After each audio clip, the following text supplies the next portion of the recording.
Hello friends, welcome to king news updates channel. మన తెలంగాణ రాష్ట్ర వ్యాప్తంగా ఎవరైతే మనకు రైతులు ఉన్నారో వారందరికీ కూడా షాకింగ్ న్యూస్ అయితే తీసుకొచ్చారండి మన సీఎం రేవంత్ రెడ్డి గారు. ఇక రైతు బంధు, రైతు రుణమాఫీకి సంబంధించి కీలక ప్రకటన అయితే జారీ చేశారు. కేవలం ఈ రైతులకు మాత్రమే రైతు బంధు, రైతు రుణమాఫీని అయితే వేస్తాము, వీరందరికీ కూడా రద్దు అయితే చేస్తామని కూడా కీలక ప్రకటన అయితే జారీ చేశారు. కాబట్టి మనకు రైతన్నలు అయితే ఈ విషయాన్ని తెలుసుకోవాలండి. మీ అందరికీ కూడా తెలియజేయడానికి వీడియో అనేది చేస్తున్నానండి.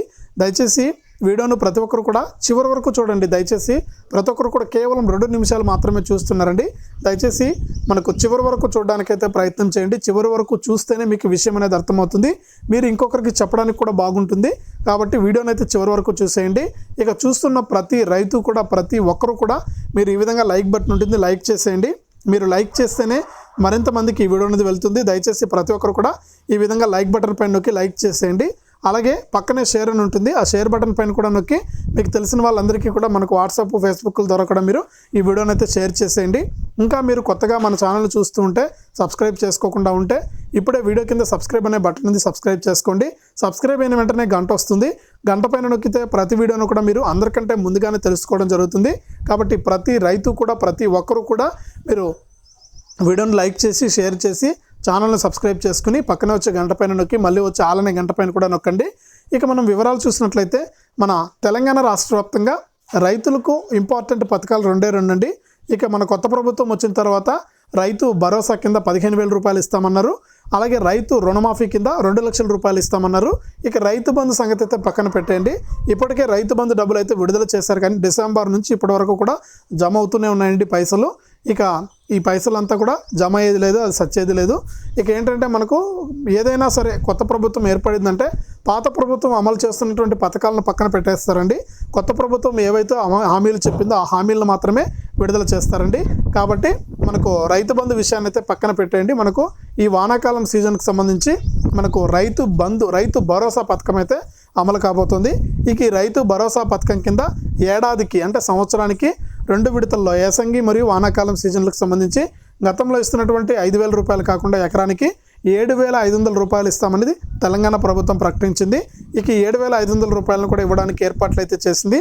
ఇక ఈ రైతు భరోసా అంటే రైతు బంధు, దీనికి సంబంధించి కూడా కొన్ని కొత్త రూల్స్ని అయితే తీసుకొచ్చింది. ఇక కేవలం ఇప్పటికే మనకు కోత అయితే పెట్టేశారండి. ఏంటంటే గతంలో చూసుకుంటే మనకు ఎన్ని ఎకరాలు ఉన్నా కూడా భూములు సాగు చేసినా, సాగు చేయకపోయినా వాళ్ళకి ఏంటంటే రైతు బంధు డబ్బులు అయితే అందేవి. ఇప్పుడు అలా కాదండి, కేవలం రైతు బంధు ఇప్పుడు ఇచ్చినటువంటి పాత ప్రభుత్వం ఇచ్చినటువంటి రైతు బంధుని కూడా కొనసాగించింది కొత్త ప్రభుత్వం. ఇక కొత్త ప్రభుత్వం కేవలం 5 ఎకరాల వారికి మాత్రమే రైతు బంధు సాయాన్ని అందిస్తున్నామని కూడా ఇప్పటికే ప్రకటించేసింది. ఇప్పటి వరకు 3 ఎకరాల వారికి డబ్బులు అయితే జమ అయ్యాయి. ఇక మిగిలిన 2 ఎకరాలు అంటే 5 ఎకరాల వారికి మనకు ఈ నెల 31 లోపు కూడా జమ చేస్తామని సీఎం రేవంత్ రెడ్డి గారు, మన వ్యవసాయ శాఖ మంత్రి గారు కూడా ప్రకటించారు. కాబట్టి ఇక మిగిలిన 2 ఎకరాలు 4, 5 ఎకరాల వారికి ఈ నెల చివరి వరకు కూడా డబ్బులు అయితే జమ అవుతాయి. కాబట్టి 5 ఎకరాల వరకే కేవలం రైతు బంధు అనేది అమలవుతుంది. ఇక రాబోయే వానాకాలం సీజన్కి సంబంధించి కూడా రైతు భరోసా కింద దరఖాస్తు చేసుకోవాలని తెలంగాణ ప్రభుత్వం అయితే సూచిస్తుంది. ఇక కొత్తగా పట్టాదారు పాస్ పుస్తకాలు పొందిన వారు కానీ, కొత్తగా భూములు పొందిన వారు కానీ, క్రయ విక్రయాలు చేసుకున్న వారు కానీ వారందరూ కూడా ఏంటంటే మీకు దగ్గరలో ఉన్నటువంటి ఎంఆర్ఓ, ఎంపీడీఓ కార్యాలయానికి వెళ్ళి, లేకపోతే ఏఈఓ కార్యాలయానికి వెళ్ళి కూడా మనకు ఈ రైతు భరోసా పథకానికి మీరు దరఖాస్తు చేసుకోవచ్చు. అలాగే ప్రజాపాలనలో చాలామంది రైతు భరోసా పథకానికి దరఖాస్తు చేసుకోవడం జరిగింది. అంటే గతంలో రైతు బంధు వస్తున్న వాళ్ళు మళ్ళీ కూడా కొత్తగా దరఖాస్తు చేసుకోవాల్సిన అవసరం అయితే లేదండి. ఎందుకంటే రైతు బంధులో ఉన్నటువంటి రైతుల్ని ఈ విధంగా కన్వర్ట్ చేసి మనకు ఎవరైతే చిన్న సన్నకారు రైతులు ఉన్నారో వారికి మాత్రమే ప్రిఫరెన్స్ ఉంటుందని, అంటే వారికి మాత్రమే ఈ రైతు భరోసా సాయాన్ని అందిస్తామని కూడా సీఎం గారు మరొకసారి స్పష్టం చేశారు. ఇక రియల్ ఎస్టేట్ వ్యాపారాలు చేసుకునే వాళ్ళు, అధికంగా భూములు కలిగి ఉన్నవారు, భూస్వాములు కూడా ఈ రైతు బంధు ఇవ్వము, రైతు భరోసా ఇవ్వము. కాబట్టి కేవలం చిన్న సన్నకారు రైతులకు మాత్రమే రైతు భరోసా సాయాన్ని అయితే అందిస్తాము. ఇక ఈ రైతు భరోసా సాయంలో కూడా మనకు కేవలం వ్యవసాయం చేసే వారికి, అంటే భూములను బీడు పెట్టుకొని వ్యాపారాలు చేసుకునే వారికి, రియల్ ఎస్టేట్ చేసుకునే వారికి కూడా మేము డబ్బులు అయితే ఇవ్వమండి. కేవలం భూములను సాగు చేసి పంటలు పండిస్తున్నటువంటి రైతులకు మాత్రమే ఈ రైతు భరోసా సాయాన్ని అందిస్తామని సీఎం రేవంత్ గారు అయితే మరొకసారి స్పష్టం చేశారండి. కాబట్టి రాబోయే సీజన్కి సంబంధించి రైతు భరోసా పథకం అయితే అమలవుతుంది రైతు బంధు స్థానంలో. ఇక రైతు భరోసా పథకం ద్వారా కేవలం చిన్న సన్నకారు అంటే కేవలం 5 ఎకరాల వారికి మాత్రమే రైతు భరోసా సాయాన్ని అయితే అందిస్తారు. అందులో కూడా మనకు భూములు ఎవరైతే సాగు చేస్తుంటారో వారికి మాత్రమే ఈ రైతు భరోసా సాయం అందుతుందని కూడా సీఎం రేవంత్ రెడ్డి గారు అయితే స్పష్టం చేశారండి. ఇది కాబట్టి మళ్ళీ మీరు చూసుకోండి, ఎందుకంటే మీకు భూమి ఉండి కూడా ఉపయోగం అయితే ఉండదండి, రైతు భరోసా రాదు. కాబట్టి మీరు ఇప్పుడే అన్నీ కూడా జాగ్రత్తగా చూసుకుని మీరు రైతు భరోసా పథకానికి ఇంకా అప్లై చేసుకోకుండా ఉంటే కూడా అప్లై చేసుకోండి. దీంతోపాటు భూములను సాగు చేయడానికి ప్రయత్నం చేయండి. మళ్ళీ దీంట్లో కూడా మనకు ఎవరైతే వ్యవసాయ కూలీలు ఉంటారో వారికి 12,000 రూపాయలు ఇస్తామని చెప్పారు సీఎం రేవంత్ రెడ్డి గారు.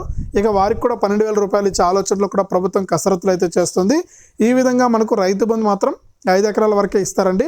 రాబోయే రోజుల్లో రాబోయే సీజన్కి సంబంధించి ఎకరానికి 7,500 రూపాయలు చొప్పున మనకి 5 ఎకరాల వారికి మాత్రమే డబ్బులు అయితే వేస్తారు. మిగిలిన వారికి అయితే రైతు బంధు అయితే రద్దు అవుతుంది. ఇక రైతు కూలీలకు కూడా మనకు వ్యవసాయ కూలీలు ఎవరైతే ఉన్నారో వారందరికీ కూడా 12,000 రూపాయలు ఇవ్వడానికి కూడా దీనికి కూడా మనకు 2 సీజన్లకు సంబంధించి సీజన్కి 6,000 రూపాయలు, అంటే వానాకాలం సీజన్కి సంబంధించి 6,000 రూపాయలు, యాసంగి సీజన్కి సంబంధించి 6,000. ఈ విధంగా వ్యవసాయ కూలీలకు కూడా 12,000 ఒకేసారి కాకుండా 2 సీజన్లకు సంబంధించి 2 సార్లు మనకు డబ్బులు అయితే వేస్తున్నట్లు కూడా సీఎం రేవంత్ రెడ్డి గారు అయితే ప్రకటించారు. ఇది రైతులకు సంబంధించి రైతు బంధుకి సంబంధించి వచ్చినటువంటి ఇంపార్టెంట్ అప్డేట్ అనమాట. ప్రతి రైతు కూడా ఈ విషయాన్ని అయితే తెలుసుకోవాలని వీడియో అయితే చేశాను. ఇక రెండోది చూసుకుంటే రైతు రుణమాఫీకి సంబంధించి కూడా మరికొన్ని కొత్త రూల్స్ అయితే తీసుకురాబోతున్నారండి. ఇప్పటి వరకు ప్రభుత్వం ఏం చెప్పిందంటే మన ప్రభుత్వం ఏర్పడిన రోజుకి అంటే డిసెంబర్ 7 వరకు ఎవరైతే 2 లక్షల రూపాయల వరకు కూడా రుణాలు తీసుకున్నారో వారికి మాత్రమే ఈ రైతు రుణమాఫీని అమలు చేస్తామన్నారు. ఇక దీంట్లో కూడా మనకు ఇంకా చాలామంది రైతులను తొలగించడానికి ఏర్పాట్లు అయితే జరుగుతున్నాయని కూడా మనకు ప్రచారం అయితే సాగుతుంది. ఇదైతే నిజం లేదండి. మనకు కేవలం అర్హత ఉన్న ప్రతి రైతుకు కూడా రైతు రుణమాఫీని అమలు చేస్తామని సీఎం రేవంత్ రెడ్డి గారు అయితే ఇప్పటికే ప్రకటించారు. ఇక దీనికి సంబంధించి కూడా ఇప్పటికే బ్యాంకు అధికారులతో సంప్రదింపులు అయితే చేస్తున్నాం. ఇక రైతు రుణమాఫీని ఒకేసారి అమలు చేయాలా లేకపోతే విడతల వారీగా అమలు చేయాలనేది కూడా ఆలోచిస్తూ ఉన్నాము.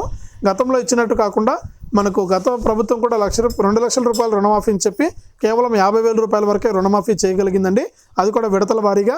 కాబట్టి మనకు విడతల వారీగా ఇస్తే వర్కౌట్ కాదనే ఉద్దేశంతో మనకు ఒకేసారి రైతుల ఖాతాల్లోకి రైతు రుణమాఫీ 2 లక్షల రూపాయలను జమ చేయాలని కూడా అనుకుంటూ ఉంది. కాబట్టి ఏది ఏమైనా సరే మనకు ఈ నెల చివరిలోపు అయితే ఈ రైతు రుణమాఫీకి సంబంధించి కూడా కొన్ని కొత్త రూల్స్ అయితే వస్తాయండి ఖచ్చితంగా. ఎందుకంటే అర్హులు తగ్గిపోవాలి, అనవసరమైన వారందరికీ కూడా పథకాలు ఇవ్వకూడదని తెలంగాణ ప్రభుత్వం అయితే నిర్ణయం తీసుకుంది. ఇక ఇప్పుడు అమలు చేసిన పథకాలు కూడా ఒకటే చెప్పారండి మన సీఎం రేవంత్ రెడ్డి గారు. రేషన్ కార్డు అనేది ఎందుకు అర్హతగా పెట్టామంటే ఇప్పుడు మన తెలంగాణలో ప్రతి పథకానికి కూడా రేషన్ కార్డు ఉండాలండి. ఈ రేషన్ కార్డు అనేది ఎందుకు అర్హతగా పెట్టామంటే రేషన్ కార్డు లేకపోయినా కూడా ఇచ్చేయచ్చు. కానీ చాలామంది ఎక్కువగా భూస్వాములు కానీ డబ్బులు ఉన్న వాళ్ళు కానీ వారు కూడా అప్లై చేసుకుంటారు. ఎందుకంటే రేషన్ కార్డు అనేది వారికి ఉండదు. ఉద్యోగస్తులు వీరందరికీ కూడా రేషన్ కార్డులు ఉండవు. ఒకవేళ రేషన్ కార్డు అనేది తీసేసామంటే అందరూ కూడా దరఖాస్తు చేసుకుంటారు. అప్పుడు అందరికీ కూడా డబ్బులు ఇవ్వాలి, ప్రభుత్వం పైన భారం పడుతుంది. కాబట్టి రేషన్ కార్డును ఖచ్చితంగా ప్రామాణికంగా తీసుకున్నాము. ఇక రేషన్ కార్డు ఉన్నవారికి మాత్రమే పథకాలు ఇస్తామని కూడా ఇప్పటికే ప్రకటించారు. ఇక రైతు బంధు రైతు రుణమాఫీ విషయంలో కూడా ఇదే విషయాన్ని అయితే స్పష్టం చేశారు మన సీఎం రేవంత్ రెడ్డి గారు. ఇది రైతులకు సంబంధించి షాకింగ్ న్యూస్. దయచేసి ప్రతి రైతు కూడా వీడియోని లైక్ చేసేయండి, తెలిసిన వాళ్ళకు షేర్ చేయండి. ఇంకా మన ఛానల్ను సబ్స్క్రైబ్ చేసుకోకుండా చూస్తూ ఉంటే ఇప్పుడే సబ్స్క్రైబ్ చేసుకుని పక్కనే వచ్చే గంట పైన నొక్కి మళ్ళీ వచ్చే ఆల్ అనే గంట పైన కూడా నొక్కి ప్రతి వీడియోను కూడా మీరు మిస్ అవ్వకుండా తెలుసుకోండి.